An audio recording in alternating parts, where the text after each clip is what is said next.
যে জায়গায় হয় তার একটু পরে আরেকটা হয়। যে মাটির থেকে হবে মগডাল পর্যন্ত একটি ঝোপা। আচ্ছা, বড় ছোট আছে। তাহলে 12 মাসই যদি এই জায়গায় একটা কাঁঠাল 100 টাকায় বেচে, মানে একদম ন্যূনতম 100 টাকা। শীতের সময় একটা কাঁঠাল 80 টাকায় মনে হয় পাবে কিনা আমার সন্দেহ। চারা রোপণের 5 থেকে 7 মাসের ভেতরে ফল চলে আসবে।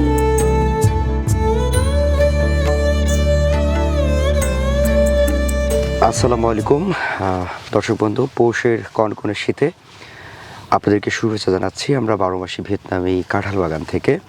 দর্শক, এই মুহূর্তে আমরা দাঁড়িয়ে রয়েছি হচ্ছে একজন সেনা সদস্যের ভিয়েতনামি 12 মাসি কাঁঠাল বাগানে। আজকে পৌষের সম্ভবত 6 তারিখ। তো আমাদের সাথে রয়েছেন হচ্ছে সেনা সদস্য আব্দুর রহিম ভাই, এবং ওনার এই ঠিকানাটা হচ্ছে চুয়াডাঙ্গা জেলার জীবননগর উপজেলার রায়পুর। আমরা একটু ভাইয়ের সাথে কথা বলবো, আর এই পৌষের কনকনে শীতে আমরা কাঁঠাল সম্পর্কে আপনাদেরকে জানাবো যে এই সময় কিভাবে এই কাঁঠাল আমরা পাচ্ছি। আসসালামু আলাইকুম। আসসালাম, সোহান ভাই কেমন আছেন? আলহামদুলিল্লাহ, আপনি কেমন আছেন? আলহামদুলিল্লাহ আমি ভালো আছি। আপনাদের দর্শকদেরকেও ধন্যবাদ জানিয়ে আজকে ভিডিও আমরা শুরু করব জি ইনশাআল্লাহ। তো সবই শুনলেন মোটামুটি, একটু কাঁঠাল সম্পর্কে আমাদেরকে বলেন। আসলে এই কাঁঠালটা হলো আমাদের জাতীয় ফল, যে সবাই জানে। জি। আর জাতীয় ফল যেহেতু আমাদের গরমে কিন্তু আমরা এই ফলটি খেতে পারি না, অনেক খেলে অনেক ঘামে মানুষ, কিন্তু এই কাঁঠালটি খেলে অনেক উপকারিতা আছে। আচ্ছা। তা আমার শখের বসে আমি গাছ রোপণ করেছি প্রথমে। লাগানোর পরে আমি দেখলাম যে এটা অফ সিজনেও যেমন সিজনে যেমন ধরে, অফ সিজনে তেমন ধরে, 12 মাস একইভাবে থাকে। এটার নাম ভিয়েতনাম আর্লি গামব্রেস কাঁঠাল, যেটার ভেতরে কোনো আটা নাই, আটাবিহীন একটি কাঁঠাল, ভেতরে পিঙ্ক কালার হবে, উপরে সবুজ। এটা একটি বাণিজ্যিক ভ্যারাইটি। আচ্ছা। যেটা আপনারা দেখছেন, এটা কিন্তু পোস্ট মাস। আমি চাদর গায়ে দিয়ে আছি, সোয়েটার, একটি মোটা গেঞ্জি, তারপরে কিন্তু শীত মানে তেমন মানে তারপর হাতগুলো বাঁকা হয়ে যাচ্ছে। আজকে সকাল থেকে আকাশে হচ্ছে সূর্যের দেখা এলো আপনার শৈত্য প্রভাব চলছে। চুয়াডাঙ্গা যেহেতু, যদি ঢাকাতে থাকে -5, এখানে -1 থাকবে। আচ্ছা, এটা কিন্তু নিয়ম। আচ্ছা, এই কাঁঠালটা আমি একটা চিন্তা করতেছি যে এই কাঁঠালটা তো আমি এই ধরেন আমি একা চাষ করে আমি তো এই 18 কোটি মানুষকে খাওয়াতে পারবো ভাই? না সম্ভব। আচ্ছা, আমি চাই যে যারা কাঁঠাল প্রেমিক আছেন, যারা নতুন উদ্যোক্তা আছেন, মানে যারা বাণিজ্যিক চাষ করতে চাচ্ছে, তাদেরকে বলবো যে ভাই, আপনি ভালো একটা সেলারের কাছ থেকে চারা কেনেন, কিনে এই ধরনের একটা বাণিজ্যিক চাষ করেন। করলে কি হবে, আমাদের যে 18 কোটি মানুষ আছে, এই কাঁঠালটিতেও অনেক উপকারিতা আছে। রোগ প্রতিরোধ ক্ষমতা বেশি, তারপর অনেক ভিটামিন রয়েছে, যেমন মেন কয়েকটি রোগের খুব উপকারিতা। ক্যান্সার প্রতিরোধক আছে, ডায়াবেটিস, হৃদরোগ, উচ্চ রক্তচাপ যেটা। তাহলে এই 5টা যদি রোগ আমাদের ভেতর থাকে, 5টা রোগে কিন্তু মানুষ কাবু হয়ে যায়। তো এই 5টা রোগকে কিন্তু প্রতিরোধ ক্ষমতা এই কাঁঠালে প্রচুর পরিমাণ, তাই নাকি? তাই সেই ক্ষেত্রে আমার যে চিন্তাধারা, যে আপনি প্রথমে বলছেন যে আমি বাংলাদেশ সেনাবাহিনীতে চাকরি করি, আর চাকরির পাশাপাশি শখের বসে ভালোবাসা, গাছের প্রতি যে ভালোবাসা, এই ভালোবাসা থেকে এই গাছ রোপণ। আচ্ছা, আপনার গাছে আমরা দেখতে পাচ্ছি একেবারে মাটির উপরে কাঁঠাল ধরে আছে। হ্যাঁ, আমরা এখন আবার মগডালেও আছে। জি, একেবারে এটার যে বৈশিষ্ট্যটা, এটা তো মানে অনেক দর্শক জানে না। এটা হলে গোড়া থেকে ধরে। এই দেখেন, আগে আমাদের এর আগে এটা কিন্তু যে জায়গায় হয় তার একটু পরে আরেকটা হয়। এই দেখেন, এখানে ছিল, এখানে না হয়ে আবার এই দিকে হয়েছে। আচ্ছা, এটা মাটির থেকে হবে মগডাল পর্যন্ত হবে। হ্যাঁ, এখন যে পরিমাণ হচ্ছে ফল আছে। আরেকটা কথা আমি বলি সোহান ভাই, এটা হলো লিচু। আচ্ছা, একটা ঝোপায় যেমন 50টা থাকে। আচ্ছা, এই ঝোপাটা, এটা ঝোপা লিচু, ওইটা না, এইদিকে ঝোপা আছে। প্রত্যেকটা ঝোপা দেখেন, মানে ঝোপায় ধরছে ঝোপা, প্রত্যেকটা থোকা বা ঝোপায় দেখেন, এই একটি ঝোপায় দেখেন, আমি যদি তুলি একটি ঝোপা। আচ্ছা, বড় ছোট আছে। তাহলে 12 মাসই যদি আমি বলি দর্শকদেরকে, আমার তার বলা লাগলো না। কেন? এই দেখেন, একটি ঝোপা, মানে নতুন করে ফুল আসছে, একটি ঝোপা, এইটাই আমি কাটলে পাকবে। আচ্ছা, কাটলে পাকবে। এই দেখেন, এখন আমি এই কাঁঠালটা আমি হারভেস্ট করব। আচ্ছা, সাধারণত এরকম একটা কাঁঠাল যদি বাজারে নেওয়া হয়, এখন যেহেতু পৌষ মাস চলছে, তো এই সময়ে কিরকম দাম পাওয়া যায়? এটা কেজি দরে বিক্রি হয় বর্তমানে। কেজি দরে? হ্যাঁ, এটা 70 থেকে 80 টাকা বা 100 টাকা প্লাসে কেজিতে হয়। তাহলে এটা যদি 5 কেজি হয়, আমি 25 টাকা কেজি ধরেন। আচ্ছা, 20 টাকা কেজি ধরেন। কাঁঠাল বাংলাদেশে 100 টাকা কেজি বিক্রি হোক, আমি কেজি ধরলাম না, এই যে একটা কাঁঠাল 100 টাকায় বেচেন, মানে একদম ন্যূনতম 100 টাকা। 5 কেজি কাঁঠাল আপনি 5 কেজি হবে বা 6 কেজি হবে, আপনি 100 টাকায় বেচেন, 80 টাকায় বেচেন। আচ্ছা শীতের সময় একটা কাঁঠাল 80 টাকায় মনে হয় পাবে কিনা আমার সন্দেহ দেশে, আচ্ছা আচ্ছা। আমার সন্দেহ আছে না, বাংলাদেশে। এই সময়ে তো সম্ভব না, কারণ না। সিজনেই আপনার দেখা গেল যে একটু মোটামুটি সাইজের হইলে 80-100 টাকা। আচ্ছা 100 টাকা, তো সে ওই সিজনেরটাই ধরলাম আমি। আচ্ছা। যে সিজনের সময় হয়তো বা চাহিদা কম থাকে, এখন চাহিদা বেশি থাকার কারণে আমি ধরলাম যে আমি পাইকারি রেটে 100 টাকা।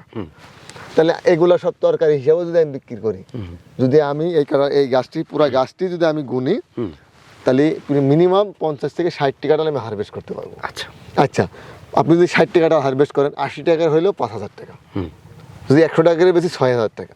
তাহলে অফ সিজনের থেকে আমি অফ সিজনে 5000 টাকা পাই, আর সারা বছর যদি আমি 5000 পাই, তা 10,000 টাকা যদি এই একটা ছোট গাছে হয় আমার, 5000ই হোক, 5000 মাইনাস করে দিলাম আমি, আচ্ছা 3000 হোক, তাহলে আমার 100 গাছ থেকে 3 লাখ টাকা। আচ্ছা। বাণিজ্যিক বাগানে 1 বিঘাতে কতগুলো গাছ থাকবে? 70 থেকে 80টা বা 90টা, যদি একটু ঘন করেন বা একটু যদি আপনি ফাঁকা ফাঁকা লাগান, তাহলে 70-80টার ভেতরে কভার হয়ে যাবে। 70-80টা। জি জি।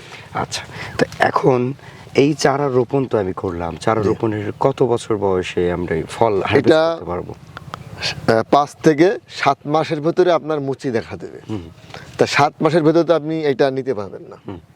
আপনাকে মিনিমাম গাছটাকে 18 মাস 24 মাসের ভেতরে ম্যাচুরেট করে নিতে হবে। আচ্ছা আচ্ছা। তারপরে আপনি ফল নেবেন। সাধারণত তাহলে আমাদের 2 বছর মতো অপেক্ষা করতে হবে হচ্ছে ফল হারভেস্টের জন্য, কিন্তু চারা রোপণের কতদিনের মধ্যে ফল এসে যাবে? চারা রোপণের 5 থেকে 7 মাসের ভেতরে ফল চলে আসবে। 5 থেকে 7 মাস। একটা কথা আছে যে গাভী গুণে বাচ্চা ভালো, দুধ দোকানে ঘি। আচ্ছা। যেমন গাভী তেমন বাছুর, জাত ভালো। আপনি অস্ট্রেলিয়ার গাভীতে 20 কেজি দুধ আপনি মানে আশা করতে পারেন। আচ্ছা।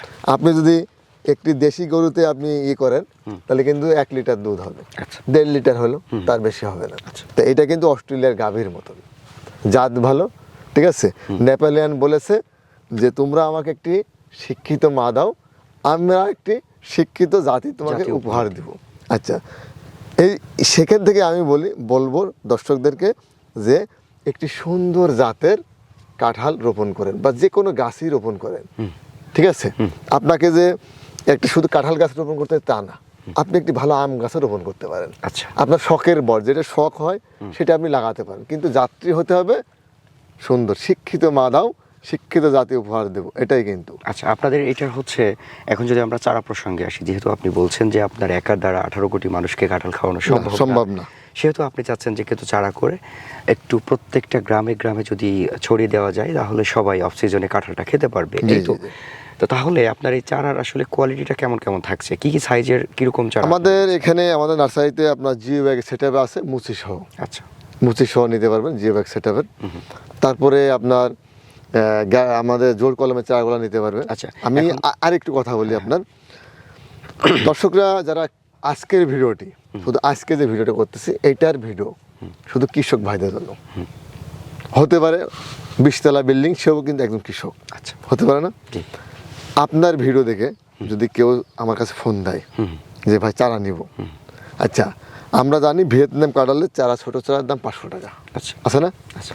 আপনার ভিডিও যদি কেউ দেখে করে, এর আগে একটা ভিডিও করেছিলাম, অনেক কমেন্টস করছে ভাই 300 টাকায় চারা পাওয়া যায়, অনেকে দেশি চারা দেয়, এই করে সেই করে। আচ্ছা, আপনার ভিডিও যদি কেউ দেখে ফোন দেয় আমার কাছে যে ভাই আমরা জোর কলমের চারা, আমি চাষ করার জন্য, আমি কৃষক, আমি চাষ করব, তাহলে 500 না, 400 না, তাও দিলাম, তাও বাদ দিলাম, 300 তাও বাদ দিলাম, তাহলে কত দিব বলেন? 250 টাকা। শুধু আপনার ভিডিও দেখে যদি কেউ চাষের জন্য নেয়, আমি কথা দিলাম, আমি আব্দুল রহিম বাংলাদেশ সিনেমায় চাকরি করি, কোনো চিটার বাটপারি কথা আমরা বলি না। আমি মনে করি আমার কাছে যে চারা নিছে, একবার নিলে 2বার উনি নেয়, কেননা হয়তো বা চারা 19-20 হইতে পারে ভাই, 3 ফিটের জায়গায় 2.5 ফিট হইতে পারে, 3.5 ফিটের জায়গায় 3 ফিট হইতে, এটা তো আমার মাপার জিনিস না। একটা মুচি সহ কাঁঠালের চারা অর্ডার করছেন। আচ্ছা। সেই চারাটা আমি চেষ্টা করবো যে দর্শকদেরকে, যে কাস্টমারটাকে আমি মুচি সহ দিব। তাই একটা গাছ 5 ফিট আছে, মুচি নাই, ওইটা দিলে আপনি বোঝেন এটা বাংলা ছাড়া, আমি কোথায় যাব? তখন আমাকে একটু ছোট হাইটের দিতে হয়। আচ্ছা। কিন্তু আমার ভেতরে থাকে যে আমার যে কাস্টমারটা যেন খুশি থাকে। আমি আবার ফোন দিয়ে জিজ্ঞাসা করি, ভাই আমি কি মুচি সহ একটু ছোট হচ্ছে এটা দিব না বড়টা দিব? তখন কাস্টমার বলে না ভাই, তাহলে মুচি সহটাই দেন, ছোট হোক, তারপরও জাত, হ্যাঁ জাত ঠিক থাক। আমি শুধু আপনার ভিডিওতে আমি যদি কেউ ফোন দেয় যে ভাই 2 পিস 5 পিস 10 পিসে হবে না।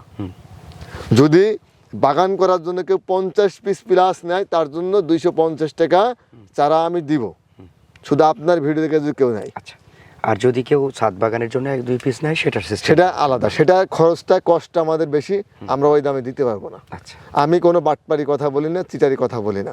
যেটা আমি তো বলেছি যে আমি 18 কোটি মানুষকে আমি কাঁঠাল খাওয়াতে পারবো না। তাহলে আপনার প্রশ্ন ছিল 18 কোটি মানুষ তো 500 টাকা দরে ওই চারা কিনে রোপণ করতে পারবে না কৃষকরা, পারবে? না না, পারবে নাকি? তাহলে আমি কথা দিলাম যেন কৃষকরা রোপণ করতে পারে চারা, সেই জন্য আমি চারাটা অল্প লাভে, আমি তো লাভ করবই, যেহেতু আমি চারা হয় আমি উৎপাদন করব না আমি ইম্পোর্ট করব, দুইটার একটা আমাকে করতে হবে। যখন আমি চারাটা ইম্পোর্ট করব বা আমি উৎপাদন করব আমার কষ্ট নিতে হবে, আমাকে একটু লাভ করতে হবে। আমি লাভ বাদে আমি বলবো না আমি লাভ করবো, আমি ফেরেস্তা, এমন না, আমি লাভ করব, বাট যেন মানুষের গলা কেটে আমি টাকা নেব না। আচ্ছা, ওই যে 500 টাকা দর আছে না, 500 টাকার নিচে কিন্তু ভিয়েতনাম কাঁঠাল বিক্রি হয়নি, আজ পর্যন্ত কেউ দিতে পারে নাই, আমি দেবো, কথা দিলাম। এটা কমেন্টস করছে যে আপনি বাংলাদেশ সেনাবাহিনী চাকরি করেন, যেহেতু আপনি অল্প টাকায় চারা দেন, এই চারাগুলো কিনে যেন আমরা এই ধরনের কাঁঠাল খেতে পারি। আচ্ছা, আমি এই জন্য কিন্তু আপনাকে ফোন দিছি আবার, যে ভাই আসেন, এসে আমি দর্শকদের উদ্দেশ্যেই এই দুইটা কথা বললাম যে ভাই একদম আপনার হাতের নাগালে আমি দিয়ে দিছি ইনশাআল্লাহ। এর উপরে আমার আর কোনো কথা নাই। জি, ঠিক আছে, ভালো থাকবেন। আসসালামু আসসালামু আলাইকুম। আলাইকুম আসসালাম।